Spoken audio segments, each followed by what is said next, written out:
సర్వాధికారియు నిరంతర స్తోత్రార్హుడు యేసుక్రీస్తు ప్రభువారి ప్రశస్త నామంలో ఉదయకాలపు వర్తమానాల కొరకు ఎదురు చూస్తున్న మీ అందరికీ ఇమాన్యుయల్ మినిస్ట్రీస్ తరపున నా చేతులు జోడించి మీ అందరికీ మా శుభాభివందనాలు తెలియచేస్తూ ఉన్నాను.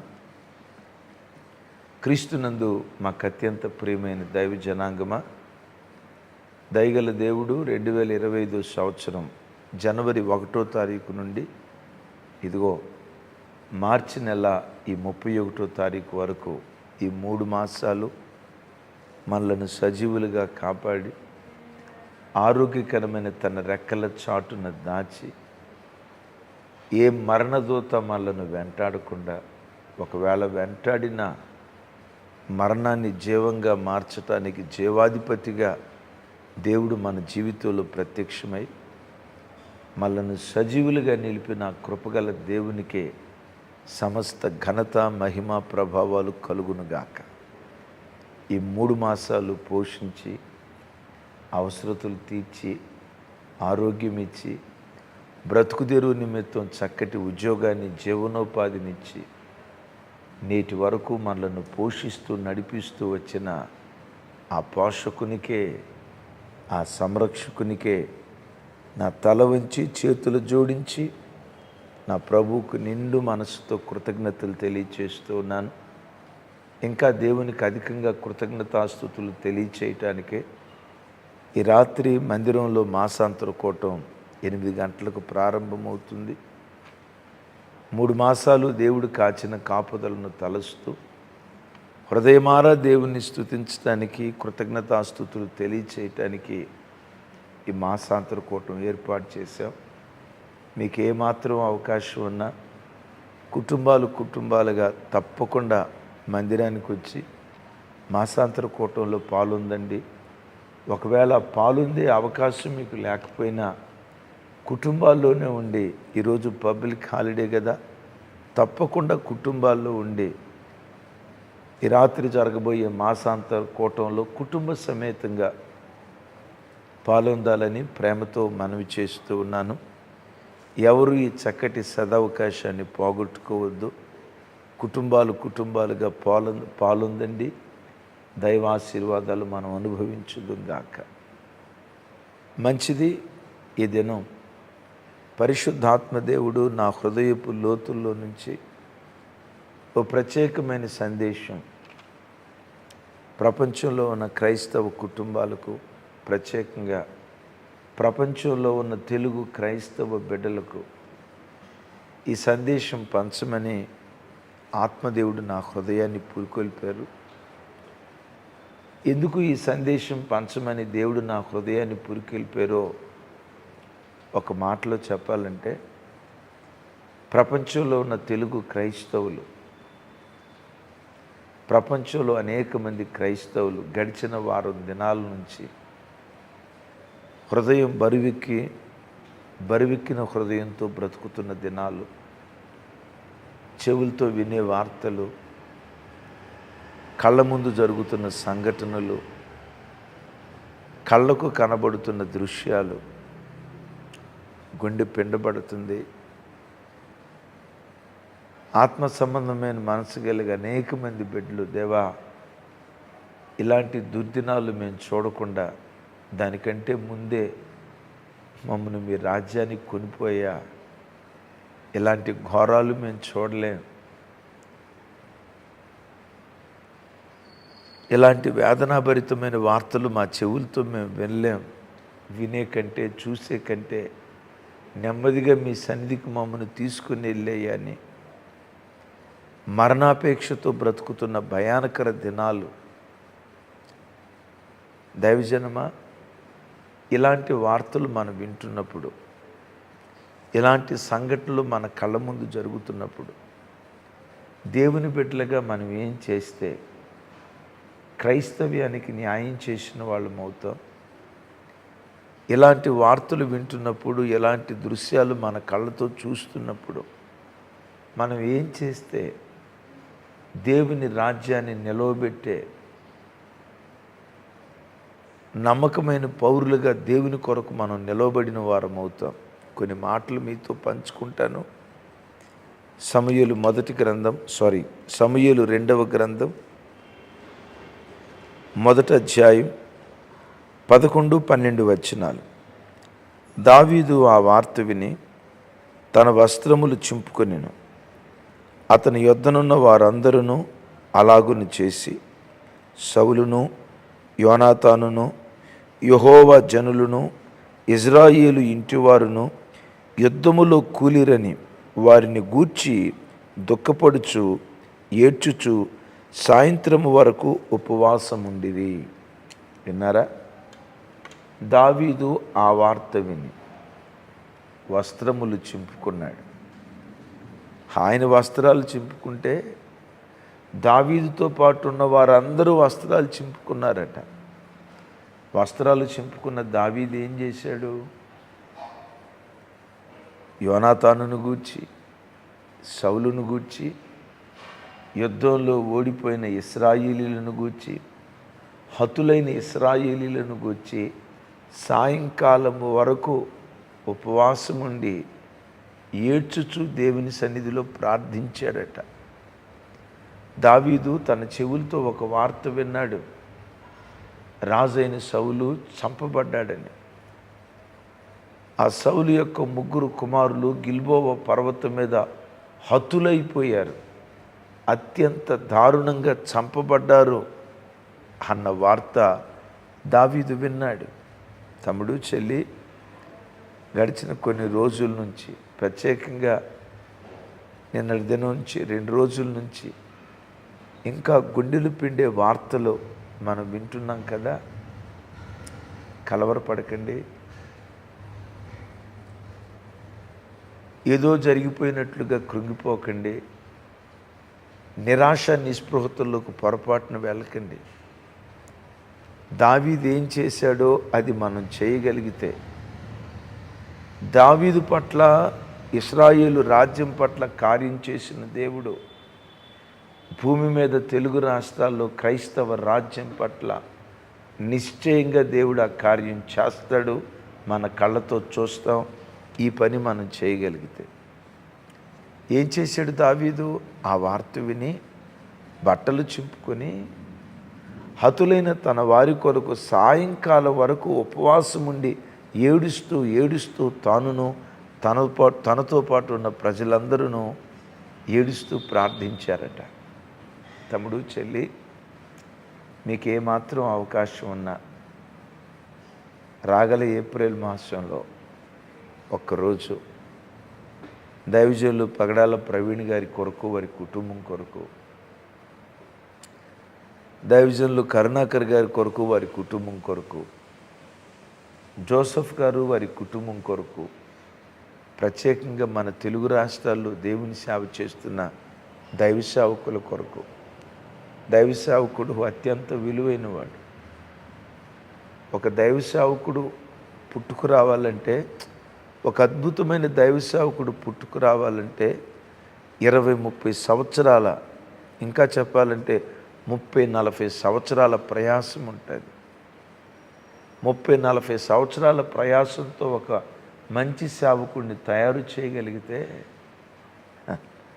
ఆ దైవ సేవకుని నిర్మూలన చేయటానికి ఒక్క గడియ మనుషునికి సరిపోతుంది. సైతానుగాడికి రెప్పపాటు కాలం చాలు. ఉన్నతమైన ఆధ్యాత్మిక జీవితం చేసిన వాళ్ళను నేలమట్టు కోల్చడానికి శత్రువుకు ఒక్క గడియ చాలు. దైవజనులు చాలా విలువైన వాళ్ళు. ఒక మంత్రి చనిపోతే అంతకంటే గొప్ప మంత్రి పుట్టుకొస్తాడు. ఒక ప్రధాని చనిపోతే అంతకంటే గొప్ప ప్రధాని పుట్టుకొస్తాడు. ఒక ముఖ్యమంత్రి చనిపోతే అంతకంటే గొప్ప ముఖ్యమంత్రి పుట్టుకొస్తాడు. ఓ మంచి దైవజనుడు చనిపోతే అలాంటి అభిషేకం కలిగిన మంచి దైవ సేవకులు పుట్టుకు రావటం అరుదు. కొందరు అంటారు దుర్లభమని. అందుకనే ఆ విలువైన దైవ సేవకులను కాపాడుకోవటానికి మిగిలి ఉన్న శేషమంతా ప్రభు కొరకు మరెక్కువ రోషంతో బ్రతుకున్నట్లుగా దావీదు వారి కొరకు ఉపవాసం ఉండి ప్రార్థించినట్లు తెలుగు రాష్ట్రాల్లో సేవ చేస్తున్న సేవకులందరి కొరకు, ప్రపంచ దేశాల్లో దేవుని పరిచర్య చేస్తున్న ప్రతి దైవ సేవకుని కొరకు మరెక్కువగా భారంతో మనం ప్రార్థన చేయాల్సిన గడ్డు దినాల్లో మనం బ్రతుకుతున్నాం. దావీదు చేసిన ప్రార్థన ఎంత అద్భుతం చేసిందో ఈ మాట చెప్పటానికి హృదయం ఉప్పొంగుతుంది, ఒళ్ళు పులకరిస్తుంది, శరీరం పులకరిస్తుంది. ఎందుకో చెప్పంటారా? ఈ గిల్బోవ పర్వతం మీద ఫిలిష్తీయుల చేతిలో అత్యంత దారుణంగా సౌలు చంపబడ్డాడు, 3 కుమారులు చంపబడ్డారు. రాజే చంపబడిన తర్వాత, రాజు కుమారులే చంపబడిన తర్వాత దేశం ఓడిపోయినట్టు కదా, రాజ్యం ఓడిపోయినట్టు కదా. మరి రాజ్యం ఓడిపోతే ఫిలిష్తీయులు ఇశ్రాయేలు దేశం అంతటిని స్వాధీనం చేసుకోవాలి కదా. ఆ సింహాసనం మీద అబీమెలెకు కూర్చొని ఇజ్రాయేలు దేశాన్ని పరిపాలన చేయాలి కదా.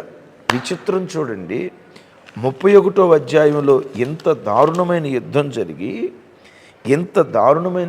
జరిగి ఇశ్రాయేలీలందరినీ సంహరించి వాడగొట్టిన తర్వాత ఫిలిష్తీయులు ఇశ్రాయేలు దేశాన్ని స్వాధీనపరుచుకున్నట్లుగా కానీ, ఆ సింహాసనం మీద వాళ్ళు కూర్చున్నట్లుగా కానీ మనం ఎక్కడ బైబిల్లో చూడం. వారు గెలిచినా ఎందుకు స్వాధీనపరుచుకోలేకపోయారు? ఎందుకో తెలుసా?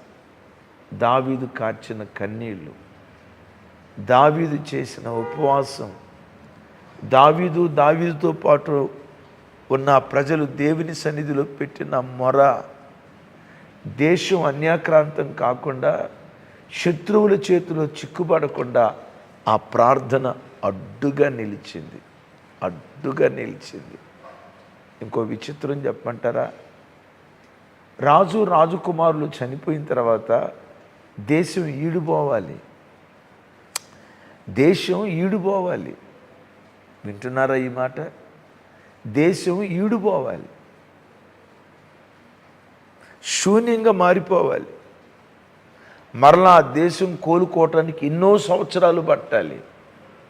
కానీ విచిత్రం తెలుసా? సౌలు చనిపోయినా ఆ రాజ్యం యొక్క ప్రభావం ఇంత కూడా కోల్పోకుండా ఆ తర్వాత కాలములో దావీదు రాజు అవటం, సౌలు కాలంలో ఉన్న దశ కంటే దావీదు కాలంలో మహార్దశకు దేవుడు రాజ్యాన్ని తీసుకుని వెళ్ళాడు. కారణం ఏంటో చెప్పమంటారా? దావీదు చేసిన ప్రార్థన. తమ్ముడు, చెల్లి, ఎంతోమంది దైవ సేవకులను మనం పోగొట్టుకున్నాం. కొంతమంది దైవ సేవకులు శత్రువు చేతిలో చిక్కుబడిపోయారు. ఈ వార్తలు వింటున్నప్పుడు, ఈ దుర్వార్తలు మన చెవులతో వింటున్నప్పుడు, దేవా, క్రైస్తవ్యం ఏమైపోద్దో కదయ్యా, మీ రాజ్యం ఏమైపోద్దో కదయ్యా, తెలియని భయం నీ గుండెల్లో కలుగుతుందా? తమ్ముడు, రాజులు చచ్చిపోతారు, రారాజు చచ్చిపోడు. రాజులు హతమైపోతారు, రారాజు హతం కాడు. రారాజు ఎప్పుడు చిరంజీవిగానే బ్రతుకుతాడు. రాజులకు రాజు నీవు ఆరాధించే దేవుడు, ప్రభువులకు ప్రభు నీవు ఆరాధించే దేవుడు. భూపతులందరికీ అధిపతి ఆయనకు మరణం లేదు. ఎప్పటికీ ఆయన చిరంజీవిగానే ఉంటాడు. ఆ రారాజుకి ఏదైనా ప్రమాదం కలిగితే, అయ్యో నా దేవుని రాజ్యం ఏమైపోద్దో అని కలవరపడాలి. నేనంట దావీదు అలా ప్రార్థన చేయటాన్ని బట్టి దావీదునే దేవుడు లేవనెత్తి సౌలు కాలములో జరిగిన మహిమ కలిగిన రాజ్య పరిపాలన కంటే మరద్భుతమైనటువంటి పరిపాలన దేవుడు జరిగిస్తూ వచ్చాడు. మనం ప్రార్థన చేద్దాం. ఈ వార్తలన్నీ వింటున్నప్పుడు క్రైస్తవ్యం క్షీణించిపోద్దేమో? నో, క్రైస్తవం ఎప్పటికీ అంతకంతకు వర్ధిల్లుతుంది. వారు శ్రమ పెట్టబడిన కొలది వర్ధిల్లసాగిరి నిర్గమకాండంలో చూస్తాం కదా. క్రైస్తవ్యానికి శ్రమలు ఎక్కువయ్యే కొలది మరెక్కువ రోషం పూని రోషం కలిగిన దేవునిగా దేవుడు తన కార్యాలు చేయటం ప్రారంభిస్తాడు. కొన్ని వార్తలు వింటాం, రాజులు హతులైపోయారని, రాజులు పడిపోయారు. ఆ వార్తలు వింటాం, వాళ్ళు మనుషులు. కానీ నీ రారాజు ఎప్పుడు పడిపోడో, నీ రారాజు ఎప్పుడు కూలిపోడో, ఆయన ఎప్పుడు చిరంజీవిగా నిలిచేవాడు గనుక ఆయన రాజ్యం ఎప్పటికీ ఎన్నటికీ నిలిచే ఉంటుంది. రాజ్య ప్రభావం ఎంత కూడా తగ్గకుండా మరెక్కువ ప్రభావంతో రాజ్యం విరాజలటానికి కారణం ఏంటో తెలుసా? దావీదు చేసిన ప్రార్థన. ఆ వార్త విని, చెప్పండి, ఆ వార్త విని. రోజు నీ చెవులతో ఏ వార్త వింటున్నావు? భర్త తాగుబోతయ్యాడు, వార్త వింటున్నావా? పిల్లలు దారి తప్పిపోయారు, వార్త వింటున్నావా? కుమార్తె ఎక్కడో తప్పటడుగు వేస్తున్నట్లుంది, ఎవరో చెప్పిన వార్త వింటున్నావా? ఏ వార్త నీ గుండెలను కదిలిస్తూ ఉంది?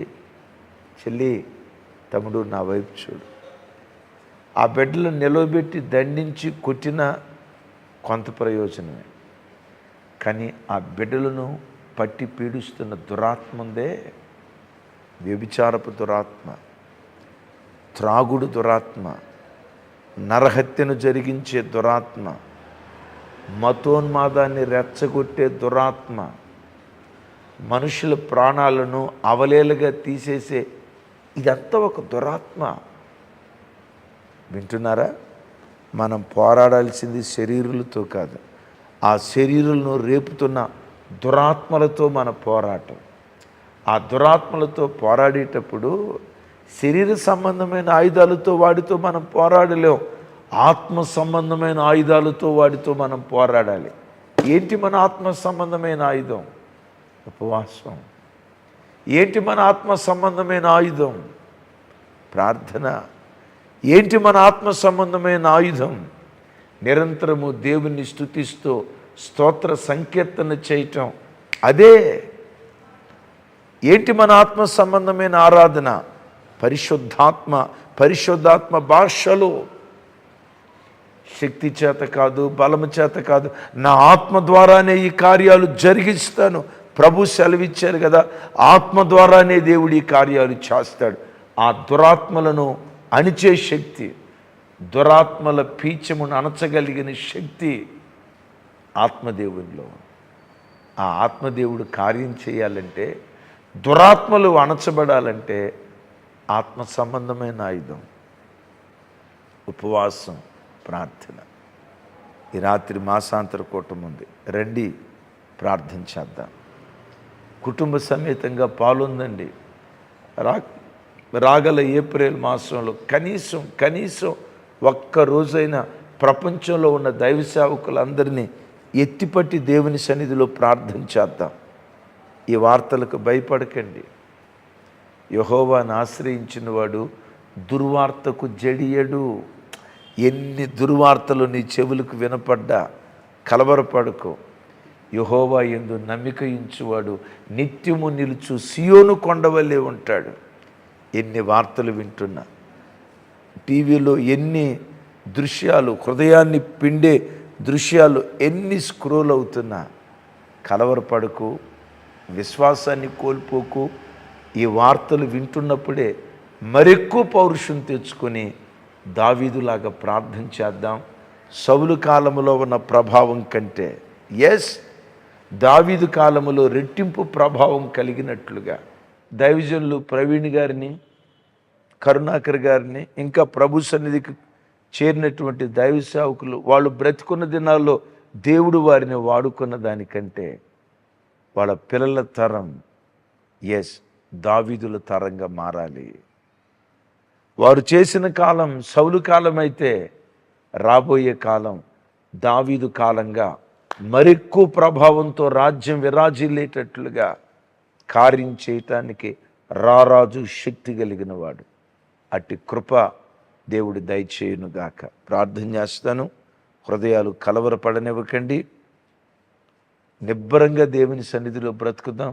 దుర్వార్తలకు జడియకుండా దేవుని మీదే విశ్వాసం ఉంచి సాగిపోదాం. ప్రార్థన.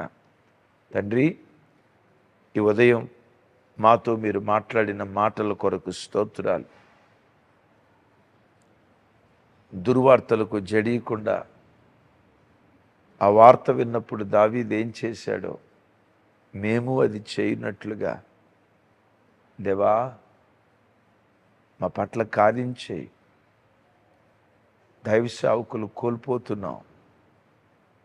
శత్రువు కొందరిని మింగేస్తున్నాడు.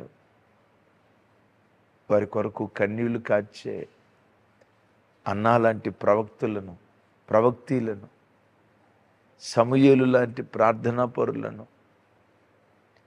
ఇర్మియా లాంటి విలాప ప్రవక్తలను మీరు లేవనెత్తండి.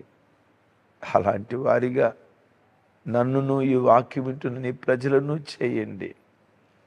నా చేతులెత్తి నీ ప్రజలను దీవిస్తూ యేసు నామం పేరిట ప్రార్థించి పొంది ఉన్నాను తండ్రి. తండ్రి అయిన దేవుని ప్రేమ, కుమారుడైన యేసుక్రీస్తు వారి దివ్యకృప, పరిశుద్ధాత్మ దేవుని సహవాసం మనకు సకల పరిశుద్ధులకు సదా తోడయుండి నడిపించునుగాక. ఆమేన్, ఆమేన్.